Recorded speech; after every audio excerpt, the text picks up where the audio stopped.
And the leadership factor in the context of the shaky economy. Joining us now from Philadelphia, Dr. Marc Lamont Hill, who teaches at Columbia University. So, doctor, as a liberal man, liberal thinker, are you concerned about the economy, the falling stock market today? Does it bother you? Yeah, it bothers me as an American. It bothers me as a left-wing person. I think everyone who sees a sharp collapse today and what's been going on for the last 6 months has to be concerned. All right. Do you agree with Stuart Varney and me that the lack of leadership the Obama administration is showing on the economy has pretty much shaken people? They don't have a lot of confidence in him anymore. Well, I think when you look at the approval ratings in Congress, when you look at the approval ratings of the White House, I think people have a lack of confidence in the American political system. It's not just Obama. People don't. But he's the point, man. You know that. And that's not wrong, by the way. The polls show lack of confidence in Congress is at historic lows. That's correct. But right. He's the guy. He's the face to the world. You remember, this is a global economy now. Yeah. People overseas buy American stocks and bonds, and I submit to you that they have no confidence. The mass majority of investors are not confident in the Obama administration's economic leadership. Would you agree?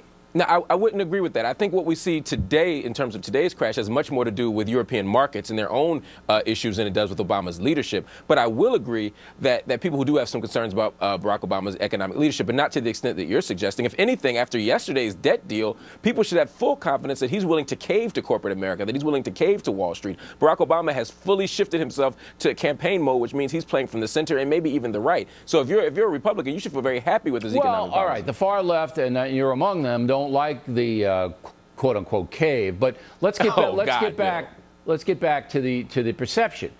President Obama, and you know this, wants to model the American economy and the American social justice system on. I love how you say that with disdain. Social justice. I don't think it's healthy for most Americans to use the economic machine to redistribute wealth. I just don't think it's healthy. And I know it's not working, and obviously the facts speak for themselves. But he wants to model on what Western Europe has done, yet now we see country after country after country collapsing economically, and you would think that Barack Obama would notice that and say, you know, maybe it's not the good thing to do.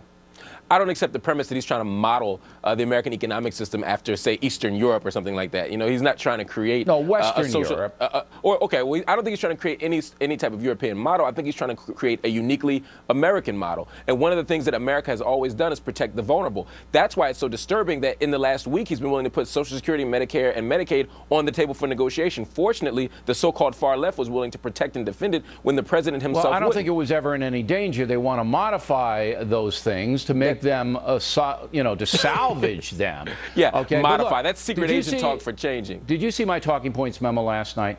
I did. Okay, it was brilliant. I mean, even you would have given me an A in your class at Columbia University. I basically took a little model out of Obamacare, giving American women free birth control, breastfeeding, counseling, all this stuff free, which is going to cost billions of dollars to the private insurance companies, who are going to pass that along to private insurers like me and businesses, who in turn will hire fewer people because of the expense of that pass along. Therefore, unemployment goes down. You don't see the linkage between the social justice programs and the poor economy, and I think I've made it vividly clear.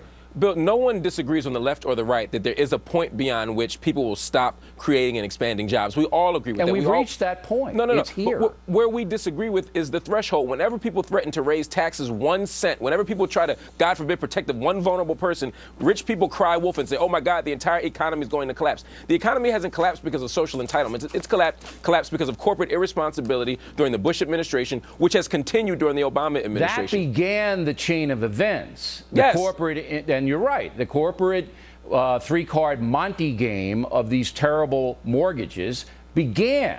But then the president got into office and made it worse because he was fiscally irresponsible, spent far too much money, and had no clue how to help the private sector rebuild and hire more people. I disagree. Those are facts. facts. I They're disagree. Facts. They're not just because you say facts really emphatically doesn't make them facts. What's a fact is that Obama has come up with a very clear plan for helping the economy. The problem is, but it's not working. That's the problem. No, but because not working. He's never had the opportunity to execute his plan because he's always caving to the right. Now, I'm not saying that's not a critique of him, but it's poor leadership. But at the end of the day, we have a Congress in this country. It's not just a dictatorship. No, his vision. He has not negotiated effectively with Congress. Well, look, he spent more than any other president in office. We're running up a tune of $4 billion plus a day, and it isn't working. That's the fact, Jack. But I'm not calling you Jack, Doctor. We appreciate you coming on in here. Appreciate it. Next on the Rundown, Ann Coulter will react to President Obama's power position.